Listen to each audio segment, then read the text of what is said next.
അനുദിന വിശുദ്ധർ ഓഗസ്റ്റ് 16 വിശുദ്ധ റോക്ക്. ഫ്രാൻസിലെ മോൺപെലിയറിലെ ഗവർണറുടെ ഏക മകനായി വിശുദ്ധ റോക്ക് ജനിച്ചു. മാതാപിതാക്കന്മാരുടെ മരണത്തെ തുടർന്ന് തന്റെ സ്വത്തുക്കൾ മുഴുവൻ ദാനമായി നൽകിയതിനു ശേഷം ഫ്രാൻസിസ്കൻ മൂന്നാം സഭയിൽ ചേരുകയും തീർത്ഥാടനത്തിനായി റോമിൽ പോവുകയും ചെയ്തു.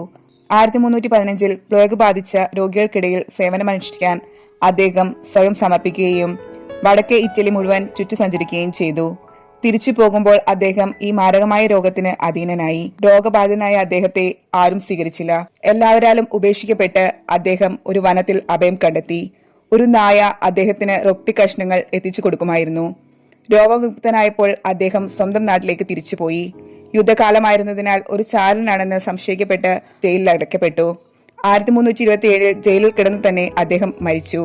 ഉർബൻ 8 മാർപ്പാപ്പ അദ്ദേഹത്തെ വിശുദ്ധനായി പ്രഖ്യാപിച്ചു.